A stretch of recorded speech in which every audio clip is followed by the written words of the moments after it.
Así que si tienes tu Biblia, me gustaría que la abrieras en el libro de Nehemías. Porque estamos hablando en estas últimas semanas acerca de un tema que es súper importante, que tiene que ver con la unidad.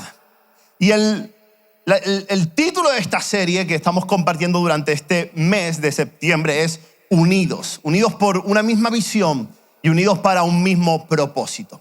Porque Jesús dijo esto que mencionó a Pedro en Mateo capítulo 16, yo edificaré mi iglesia. La iglesia de Jesús, el cuerpo de Cristo crece, se edifica. El reino de los cielos avanza con violencia, llega a cada lugar cuando la iglesia permanece unida. Porque una iglesia unida es lo que se necesita para ver una iglesia crecer. Y el vínculo que une a la iglesia es el amor. Jesús dijo, os doy un mandamiento nuevo, y es que os améis los unos a los otros como yo os he amado. Y de esta manera el mundo conocerá que ustedes son mis discípulos. El amor que hay entre los que son de Jesús, entre la iglesia de Jesús, es lo que da testimonio al mundo de que pertenecemos al Señor y de que Él es verdadero. Por lo tanto, permanecer unidos como iglesia y como cuerpo es una de las cosas vitales para ver a la iglesia del Señor avanzar. ¿Por qué? Porque una iglesia unida es una iglesia que avanza. ¿Puedes repetir esto conmigo? Una iglesia unida es una iglesia que avanza. Es una iglesia que avanza. Esto que dijo Jesús, las puertas del Hades no prevalecerán contra la iglesia. Yo voy a edificar la iglesia de Cristo. Tú eres la iglesia. Nosotros somos la iglesia. También explicamos esto, de que aunque yo soy iglesia donde estoy, no puedo ser iglesia sin el resto de mis hermanos. Iglesia es la asamblea de los llamados, es la reunión de los que le pertenecen. Por lo tanto, aunque soy iglesia en cualquier lugar donde voy, no puedo ser iglesia de manera independiente al resto del cuerpo de Cristo. ¿Alguien dice amén? O lo que sea, amén. Entonces Jesús dijo, el Hades no va a prevalecer. Cuando ustedes permanecen unidos, cuando yo estoy edificando mi iglesia, el Hades, el infierno, el mal, no puede contra el avance de la iglesia. Y hemos explicado este texto en otras ocasiones, porque Jesús no se está refiriendo a esta idea de aguantar. Porque a veces parece que el propósito de la vida cristiana solo es aguantar, ¿no? Bueno, voy a aguantar hasta que Cristo venga. Y Cristo está pronto a venir, está cerca a venir. Y a veces la mentalidad de muchos cristianos es, bueno, voy a aguantar sin pecar, aguantar sin hacer esto, aguantar creyendo. Pero el diseño de la iglesia de Jesús es un diseño de avance. Y esta palabra prevalecer significa que el Hades, el mal, no puede detener el avance, la marcha de la iglesia. Y por eso cuando estamos unidos por el vínculo perfecto que es el amor de Cristo en nosotros, lo natural en el creyente es que comenzamos a avanzar y a conquistar cada una de las cosas que el Señor ha preparado para nosotros. Hace 2 semanas, porque la semana pasada fue culto misionero, hablamos acerca de que la unidad pasa por tener el mismo sentir. Y hablamos de este aspecto que es importante, que es el quebrantamiento. Hay una unidad que nace de sentir lo mismo, de sentir compasión, de ver lo que está pasando. Pero el segundo aspecto de la unidad que vamos a hablar hoy tiene que ver con esto, que estamos unidos para avanzar. Y para descubrir esto, estamos viendo la historia brevemente, no demasiado detenidamente, pero estamos viendo la historia de Nehemías, que fue un hombre que reedificó las murallas de Jerusalén. Hizo una tarea que todo el mundo ignoró, que por más de un siglo el pueblo dejó a medio hacer, y él se dedicó a unir al pueblo con la misión de construir y de edificar los muros de Jerusalén. Y el ejemplo de Nehemías y su papel en la historia nos enseña mucho acerca de cómo debemos unirnos para ver la iglesia de Jesús siendo edificada en este tiempo. Amén. Y el segundo aspecto de la historia de Nehemías que vamos a hablar tiene que ver con esto, con una iglesia para avanzar. En el capítulo 2, que es donde lo dejamos la otra vez, versículo 11, en el capítulo 2, versículo 11 del libro de Nehemías, vamos a leer algunos versículos que tenemos allí, al menos los primeros. Dice, llegué pues a Jerusalén. Y después de estar allí 3 días, me levanté de noche, yo y unos pocos varones conmigo, y no declaré a hombre alguno lo que Dios había puesto en mi corazón que hiciese en Jerusalén. Ni había cabalgadura conmigo, excepto la única en que yo cabalgaba. Y salí de noche por la puerta del valle hacia la fuente del dragón y a la puerta del muladar, y observé los muros de Jerusalén que estaban derribados y sus puertas que estaban consumidas a fuego. Y vamos a leer el versículo 16. Y no sabían los oficiales, esto sí creo que lo tenemos en pantalla, y no sabían los oficiales a dónde yo había ido, ni qué había hecho. Ni hasta entonces lo había declarado yo a los judíos y a los sacerdotes, ni a los nobles y oficiales, ni a los demás que hacían la obra. Les dije, pues vosotros veis el mal en el que estamos, que Jerusalén está desierta y sus puertas consumidas por el fuego. Así que venid y edifiquemos el muro de Jerusalén y no estemos más en oprobio. Entonces les declaré como la mano de mi Dios había sido buena sobre mí, y asimismo las palabras que el rey me había dicho. Y dijeron, levantémonos y edifiquemos. Y esforzaron sus manos para bien. ¿Cómo hizo Nehemías para mover a un pueblo que está paralizado, amedrentado y acostumbrado a las ruinas a ponerse a edificar? ¿Cómo hizo Nehemías para movilizar a toda una nación que tiene todavía mentalidad de exiliados? Porque ellos habían estado exiliados en Babilonia. La otra vez hablamos de que Nehemías oró y se quebrantó delante de la presencia del Señor. Y esto es un hecho súper importante y hablamos de él. Pero desde el momento en el que Nehemías ora hasta el momento que Nehemías pasan 4 meses. Es decir, hay 4 meses desde Nisan a Kisleu, son los meses en hebreo. Hay 4 meses que Nehemías que pasan desde la oración a la acción. Cosa que conviene recordar que no siempre por lo que empezamos a orar o empezamos a sentir o empezamos a quebrantar nuestro corazón ocurre de manera inmediata.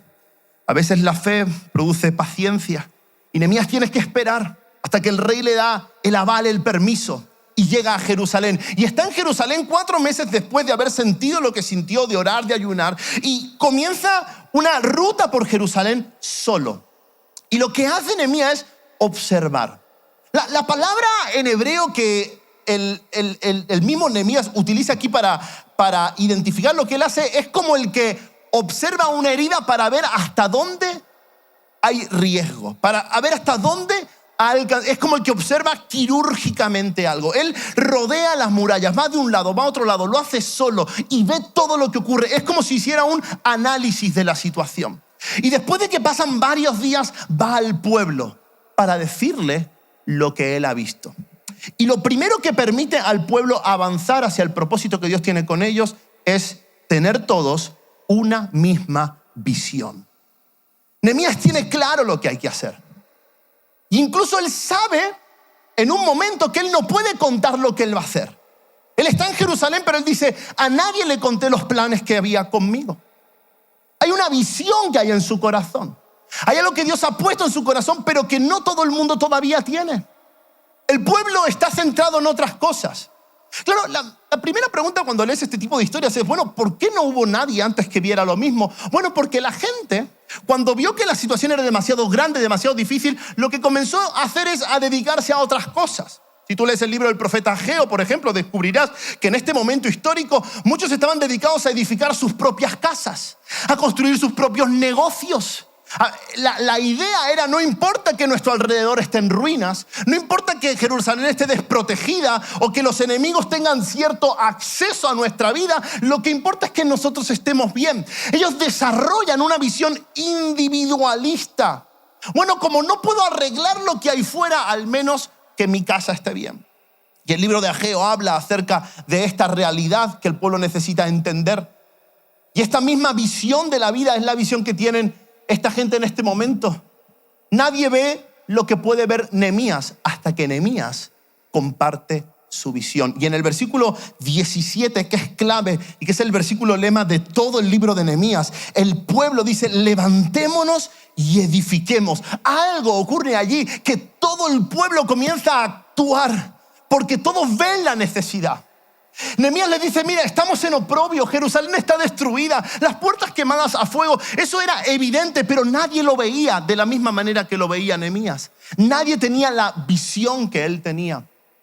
Si podemos avanzar como iglesia, si podemos avanzar como familia, si podemos avanzar, pasa siempre por tener todos una misma visión, por ver las cosas que a Dios le importan como cosas importantes. Nada ocurrió a nivel práctico hasta que todos los que estaban gobernando el pueblo o tenían cierto liderazgo pudieron ver lo que Nehemías estaba haciendo. Es importante en nuestra vida y en la edificación de la iglesia que todos caminemos bajo una misma visión. Ser llenos de una visión de Dios sobre la realidad que vivimos. Esto lo vas a encontrar a lo largo de toda la Biblia. Y la visión es algo de suma importancia para nuestra vida. Dice el libro de Proverbios capítulo 29 que por falta de visión el pueblo se extravía, perece. Cuando no hay una dirección clara, cuando no tienes una dirección clara de hacia dónde vas, del propósito de Dios con tu vida, del propósito con tu familia, la realidad es que sin visión nos perdemos, nos extraviamos, nos distraemos con un montón de otras cosas. La palabra visión es la misma palabra en el hebreo que es jasón, que es para hablar de sueño, revelación. Es lo que Dios le muestra a José cuando era solo un niño. Es algo que nos permite ver hacia dónde se dirige nuestra vida. Y la iglesia de Cristo, la iglesia que Jesús edifica, necesita avanzar en una misma visión. La visión de Dios es que la iglesia siempre prevalece ante el Hades. Que puede haber mal, que puede haber pecado, pero donde abunda el pecado, sobreabunda la gracia. ¿Cómo se fragmenta una iglesia, una comunidad? Cuando hay división, cuando hay dos visiones, pero caminamos y avanzamos en unidad cuando entendemos que la visión es de suma importancia. ¿Por qué la visión es importante? He apuntado algunas cosas para que puedas guardar o llevarte contigo a casa. Y es que la visión es importante porque, por ejemplo, donde no hay visión de que te crearon para tener una relación personal con tu creador, tu ser interior se marchita y muere. Si tú no ves la importancia que hay en que tú te relaciones con Dios, lo que ocurrirá es que tu interior se acabará, que estarás muerto espiritualmente. Donde no hay visión de que te pusieron en la tierra para tener importancia en otras personas y revelar el amor de Dios hacia ellas, vives en soledad y se extravían tus relaciones. Donde no hay visión de una familia piadosa, tienes un 50% de probabilidades de divorcio. Donde no hay visión de que tu cuerpo es templo del Espíritu Santo, se te escapará la salud física. Donde no hay visión de un trabajo significativo, solo vivirás para que lleguen las 7 de la tarde o el viernes a las 3 para los dichosos. Donde no hay visión de una iglesia que crece, solo trabajaremos para mantener la iglesia. Y la realidad es que para ti y para mí nos pusieron para mucho más.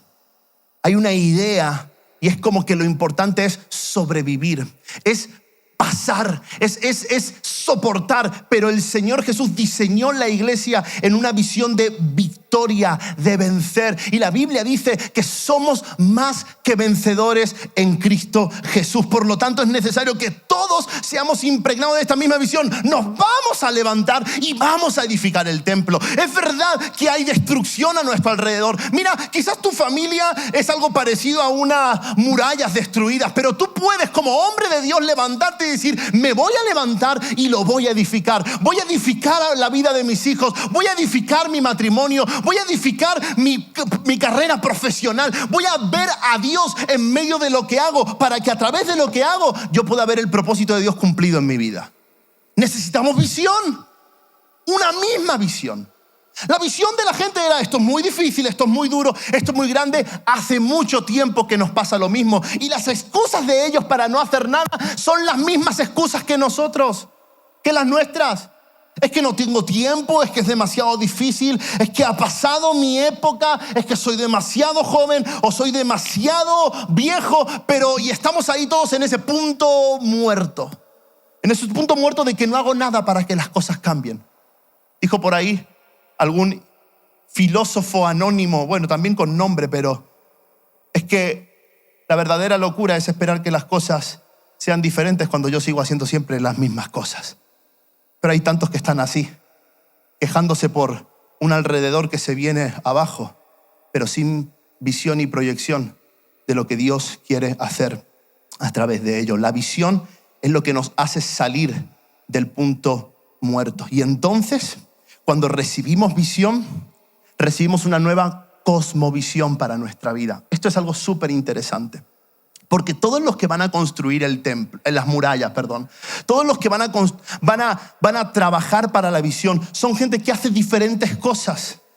Son gente que comienza, que tiene diferentes oficios, diferentes ocupaciones, que vive en diferentes lugares de la ciudad. Pero cada uno desde el lugar donde está, y lo veremos luego, comienza a moverse. Pone al servicio lo que tiene, pone al servicio lo que es para el cumplimiento de la visión que Dios ha puesto en Nehemías y ha trasladado al corazón de todo el pueblo. Lo que nos muestra es que cuando tenemos una visión clara de lo que Dios quiere hacer con nuestra vida, quiere hacer con nuestra iglesia, comenzamos a poner al servicio aquello que hoy somos y aquello que hoy tenemos para que el reino de los cielos avance y su iglesia prevalezca.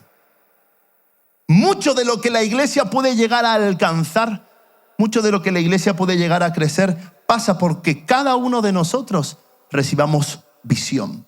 Y quizás tú hoy estás aquí y estás perdido, extraviado.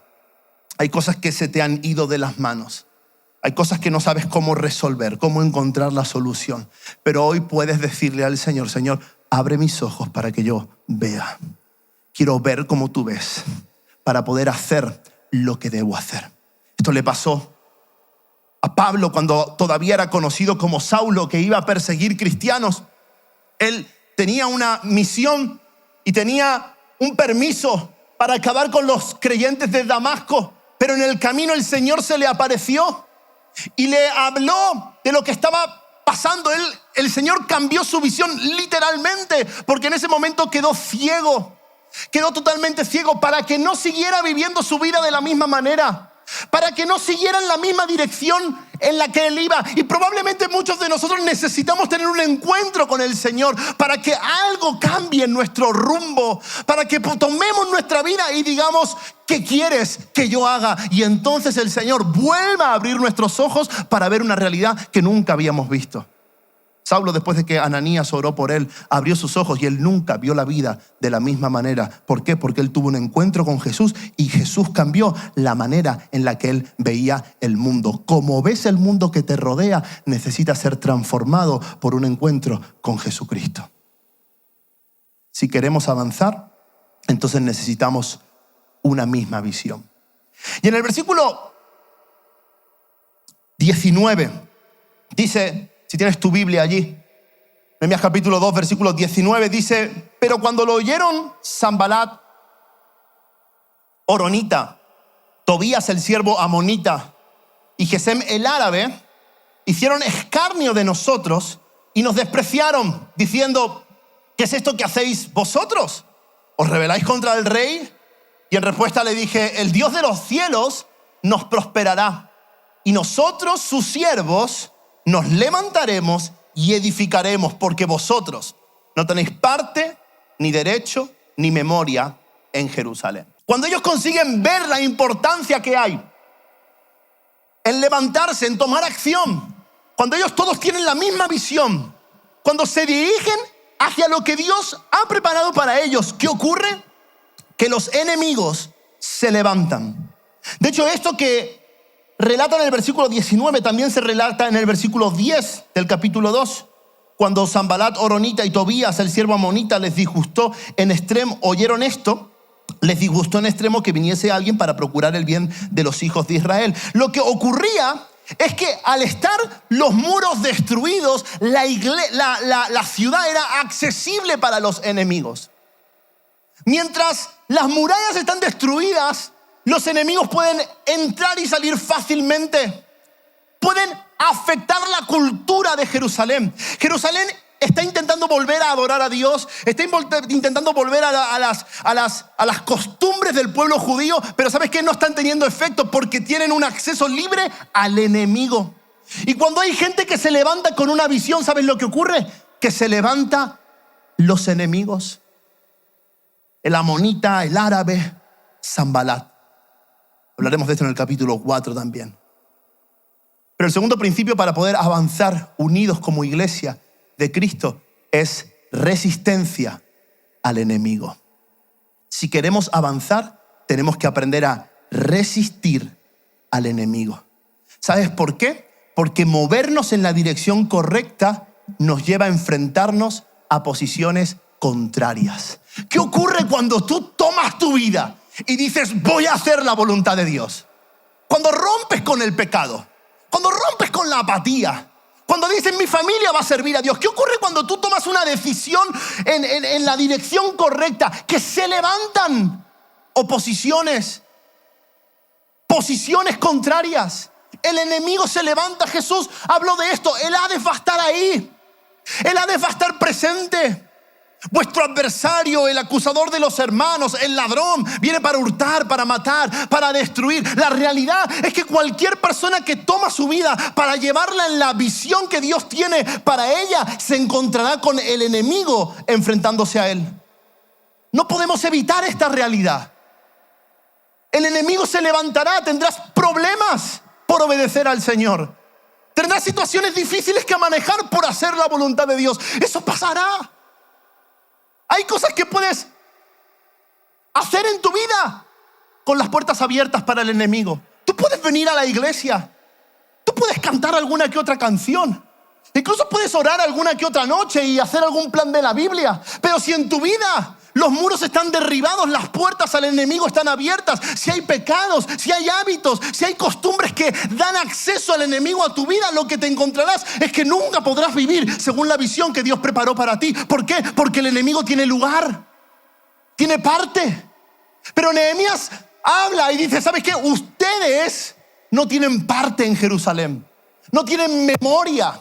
Y es necesario que recibamos visión de Dios para levantarnos sobre nuestros enemigos, para levantarnos sobre nuestro adversario, sobre el acusador de nuestra vida y decirle, tú no tienes parte en mi vida. Yo soy un hijo de Dios. Dios tiene un plan con mi vida y lo que estaba abierto para ti, lo que era accesible en mi vida para ti, ahora lo voy a cerrar por el poder que hay en la palabra de Dios.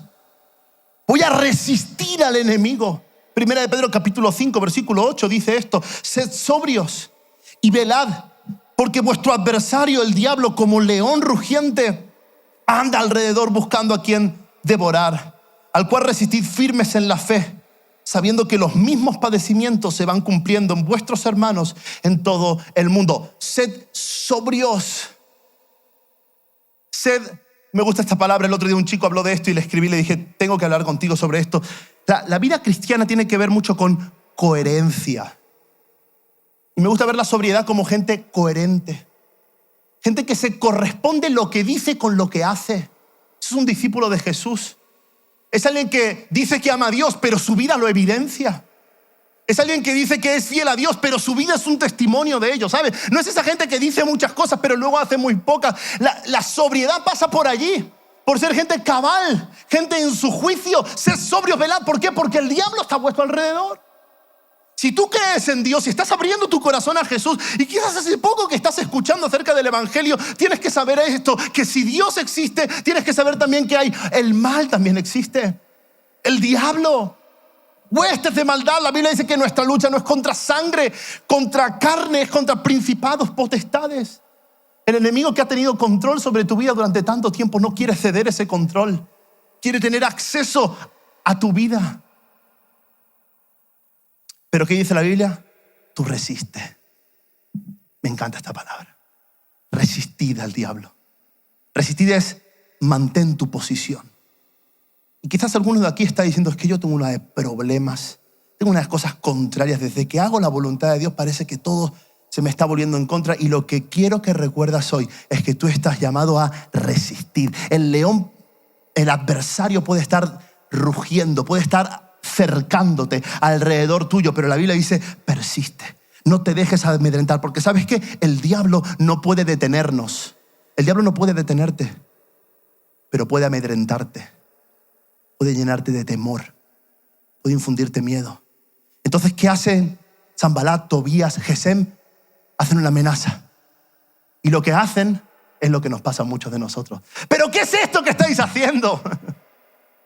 ¿Qué tontería es esta que estáis haciendo? Y dice que empezaron a hacer escarnio, es decir, se empezaron a burlar. Pero seréis estúpidos. Ustedes, esta gente de mala, esta gente ¿qué vas a hacer tú con tu vida? Pero mira de dónde vienes.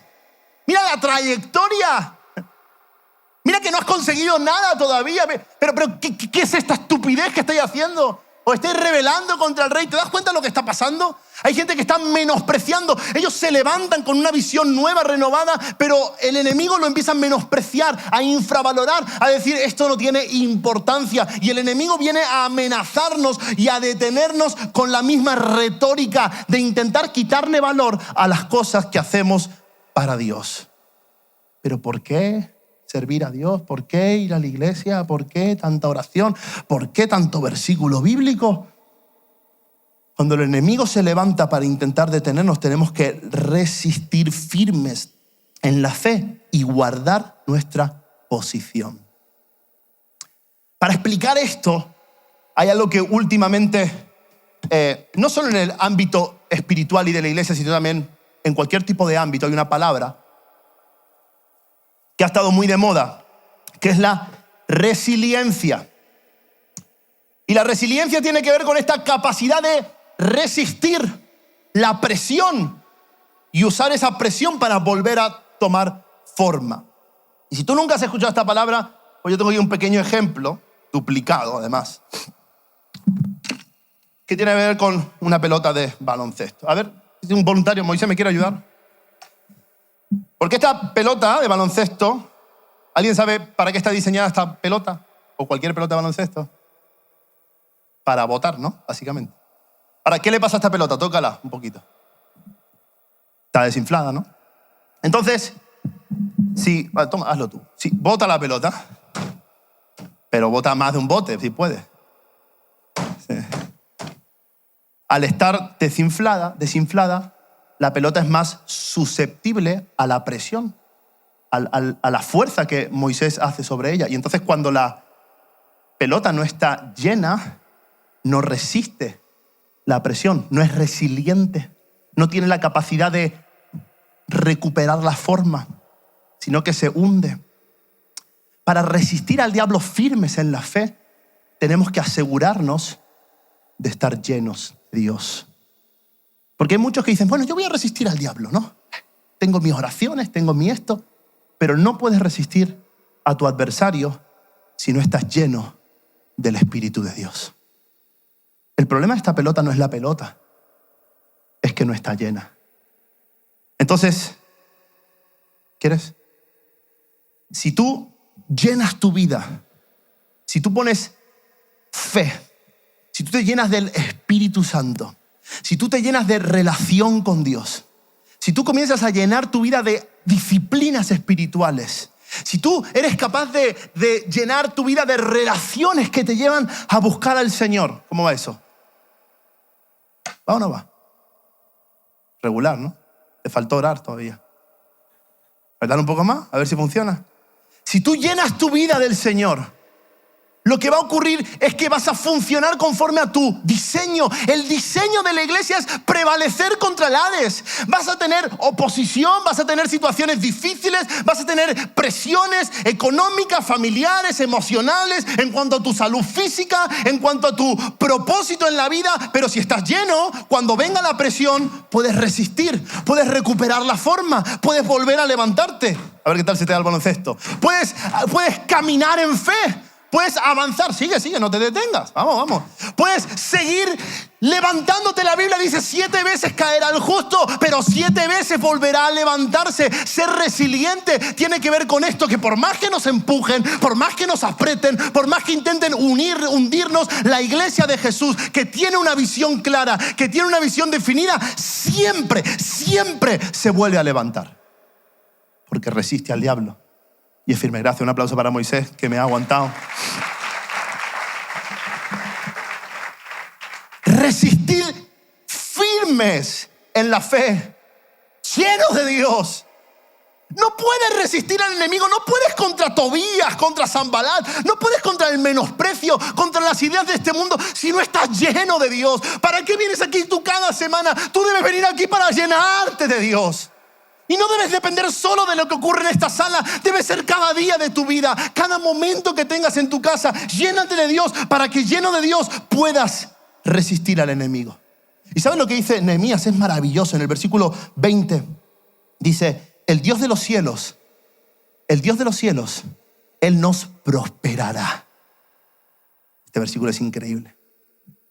Él ve al enemigo levantarse y lo que dice es: Dios nos prosperará. La palabra prosperar, que la hemos solo usado para el ámbito económico, tiene que ver con esto: nos dará éxito, nos hará salir adelante. De hecho, literalmente en el hebreo es: nos empujará hacia adelante. Me encanta esto.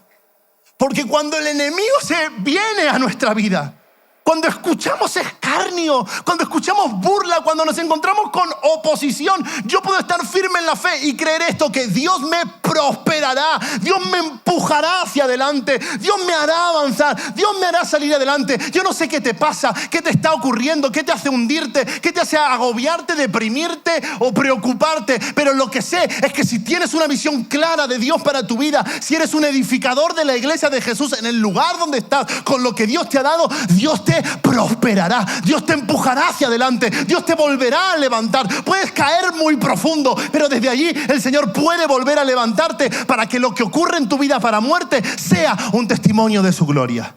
Dios nos prosperará, no importa lo que se levante, Dios nos prosperará. Iglesia, Dios nos prosperará, Dios nos empujará hacia adelante. Vamos a avanzar conforme a un diseño, conforme a un propósito. Vamos a edificar la iglesia de Jesús. Vamos a ver salvación, vamos a ver milagros, vamos a ver familias restaurarse, vamos a ver jóvenes volver al Señor, niños crecer con propósito. ¿Por qué? Porque Dios nos prosperará. Y si Dios es por nosotros, si Dios es por ti, si Dios está contigo, Dios te prosperará, Dios te empujará hacia adelante. Solo te pido que te esfuerces y seas valiente, que medites en este libro de la ley de día, de noche, y todo te saldrá bien, prosperará. Mismo término. El árbol plantado junto a corrientes de agua, y todo le irá bien. Cuando resistes firme al enemigo, cuando plantas tu vida en la voluntad de Dios, que es perfecta, entonces puedes ver cómo Dios te empuja hacia adelante para lo que Él quiere hacer contigo. Amén. Déjame terminar con esto. Porque el capítulo 3 de Nehemías es un capítulo largo, podemos leer entero, pero vamos a leer algunos versículos. Yo he puesto aquí algunos de esos versículos.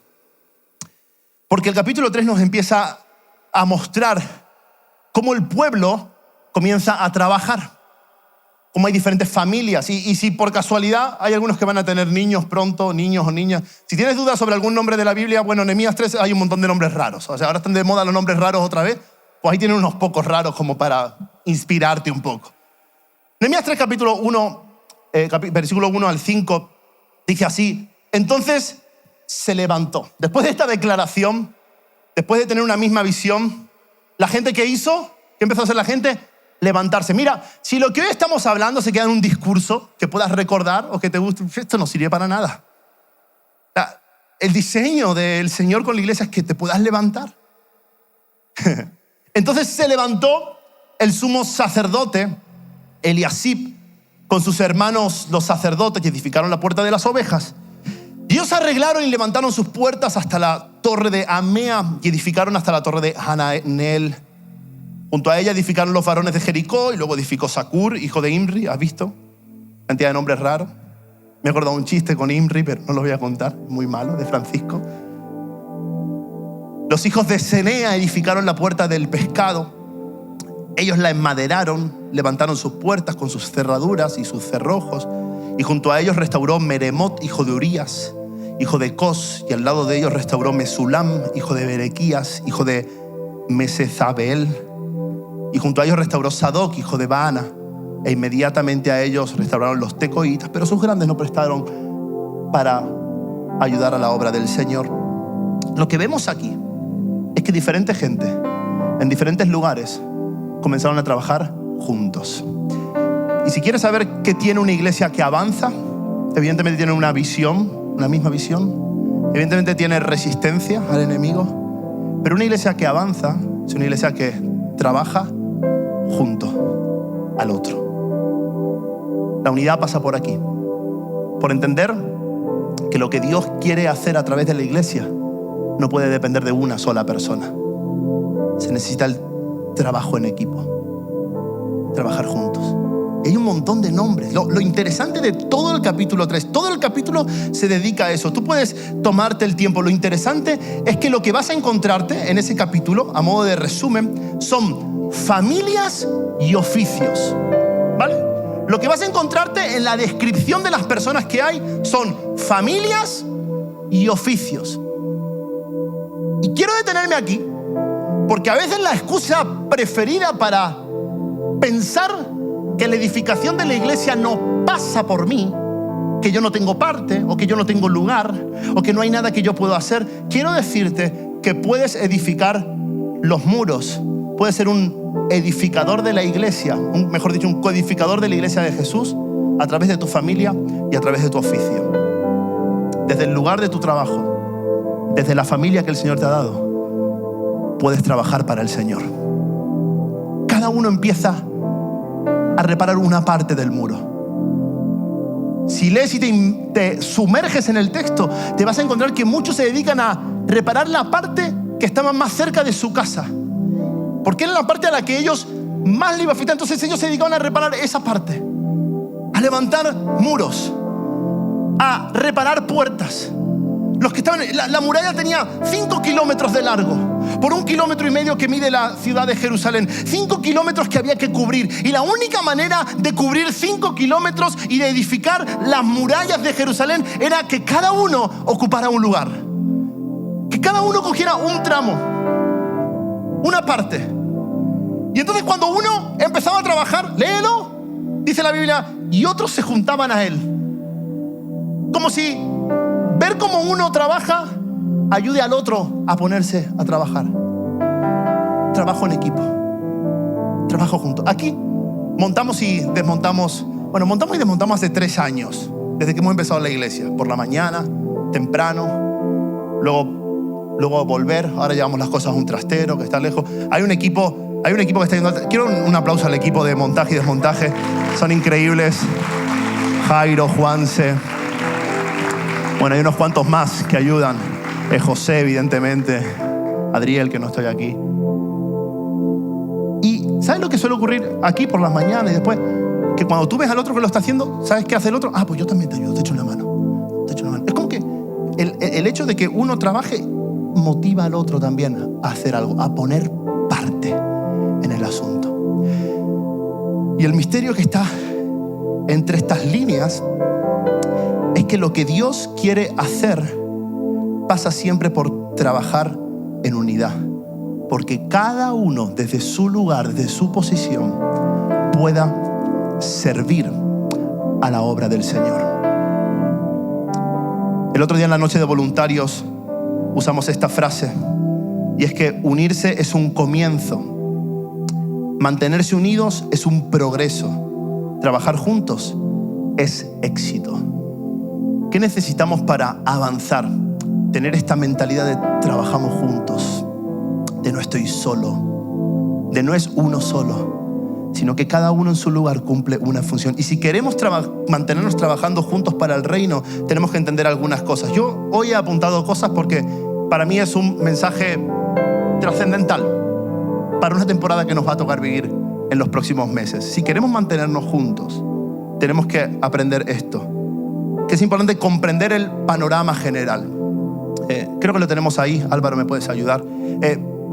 A veces el problema es que cuando uno está haciendo algo, solo se centra en lo que está haciendo, en su parte del muro. Lo voy a dejar bien bonito, le voy a poner las decoraciones, lo que me gusta. Mi parte. Esto es importante. Hay otra imagen que son varios puntitos, a ver si la encontramos. ¿No? ¿La anterior? Ahí está, gracias. Pero no puedes hacer algo para Dios sin comprender todo lo que hacemos. No vale nada dedicarte a reparar una parte del muro sin entender que estamos haciendo todo el muro para Jerusalén. No sé si me estás entendiendo. Hay gente que tiene la tendencia a darle demasiada importancia a lo que Él hace, olvidándose de lo que Él hace es una parte de lo que todos están haciendo. Esto pasa en el cuerpo. Por eso el apóstol Pablo dice, la iglesia es como un cuerpo donde ningún miembro tiene más importancia que el otro. Todos dependen unos de los otros y cuando uno se duele, el otro se duele. Qué importante en el servicio al Señor es entender esto. El panorama general, lo que estamos haciendo, tener una misión mucho más amplia, no egocéntrica, no individualista. ¿Qué pasa? Que esta gente venía de pensar en edificar sus casas, cuando nuestro único objetivo en la vida es edificar nuestra casa, nuestra reputación, nuestra profesión, nuestro lugar, nuestro protagonismo. Entonces no podemos comprender el plan general de Dios. El plan general de Dios tiene que ver con reedificar una muralla entera, con que su nombre sea glorificado y no con que te quede una parte bonita. No que con lo que te toca a ti te salga bien. Si queremos mantenernos juntos, comprendamos el panorama general. Esto me gusta y son cosas muy particulares nuestras. Si queremos trabajar juntos, divirtámonos juntos. Servid al Señor con alegría. Hagamos lo que hacemos para el Señor disfrutando lo que hacemos, gozándonos del poder tener una parte en la edificación de su iglesia. Si queremos trabajar juntos, entonces vivamos con transparencia. No haya nada que yo tenga que ocultar al otro. No haya nada que tenga que ser descubierto, sino que pueda haber vulnerabilidad, transparencia, mostrarnos tal y como somos. No servir desde una fachada, desde una imagen, desde lo que se supone que hay que ser o desde lo supone que hay que hacer. No. Con lo que soy, con cómo soy, con lo que tengo, con eso puedo ser parte del trabajo que el Señor tiene para este tiempo. Si queremos trabajar juntos, aprendemos a celebrar victorias. Celebramos victorias más que señalar fracasos. Hay disposición a fallar.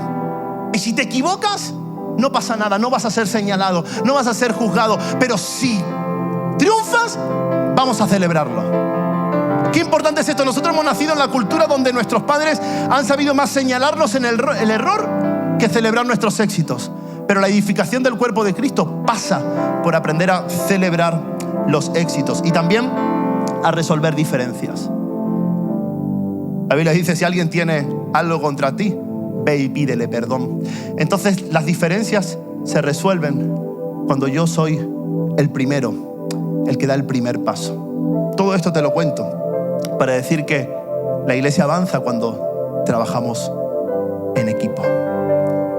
Y si tengo que hacer una anotación del capítulo 3 de Nehemías, evidentemente es el versículo 5 que hemos leído antes, porque es el único versículo que rompe la tónica de todo el capítulo. Creo que lo tenemos ahí. Dice, pero los grandes de Tecoa no prestaron su cerviz, que esa es una versión un poquito más antigua, no se prestaron para la obra del Señor.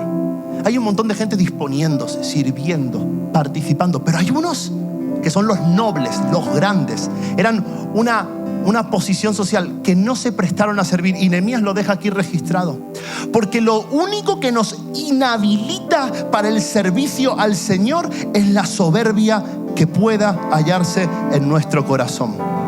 Es que haya algo en nuestro carácter que no está resuelto. El carácter es aquello que usted es cuando nadie lo está mirando. Eso es el carácter. Y había una gente entre todo el pueblo que por su grandeza, por su nobleza, no prestaron servicio. Y de hecho, si lees el capítulo 5 de Nehemías, te vas a encontrar que esos mismos nobles hacían usura con el pueblo. Es decir, aprovechaban su posición para sacar beneficio. Lo que debemos guardar en el trabajar juntos para la obra del Señor es de no albergar orgullo en nuestro corazón. Entender que la obra es del Señor y no es nuestra. Y que nunca nuestra grandeza, nuestro deseo de ser alguien, nuestro deseo de reconocimiento o de tener cierta posición nos haga estar escrito como alguien que no prestó su ayuda, que no dobló su espalda, que no puso el lomo, que no puso lo que había que poner para servir al Señor. Porque la obra del Señor es grande y los campos están listos, pero necesitamos obreros. La Biblia dice, ora por obreros. No dice ora por pastores. No dice ora por apóstoles que se levanten o por profetas. Dice, oren por obreros. ¿Saben lo que hace falta en la obra del Señor? Obreros. Gente que doble la cerviz, que diga, aquí estoy, venga, lo que haya que hacer, como haya que hacerlo. Gente que su grandeza no le inhabilite para tener una parte en todo lo que Dios te quiere hacer. ¿Sabes por qué? Porque lo que hacemos para el Señor nunca es para gloria del hombre y siempre será para gloria de Dios. Primera de Pedro capítulo 4, termino con esto, porque es la hora. Y creo que lo leímos también hace unos días. Dice, mas el fin de todas las cosas se acerca. Qué verdad esta. Saber que el tiempo es corto. Saber que no queda demasiado. Entonces sean sobrios y velen en oración. Y ante todo tened entre vosotros ferviente amor, porque el amor cubrirá multitud de pecados. Hospedaos los unos a los otros sin murmuraciones.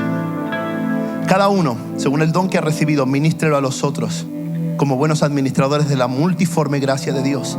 Si alguno habla, hable conforme a las palabras de Dios. Y si alguno ministra, ministre conforme al poder que Dios da, para que en todo, di conmigo, en todo, para que en todo sea Dios glorificado por Jesucristo, a quien pertenecen la gloria y el imperio por los siglos de los siglos.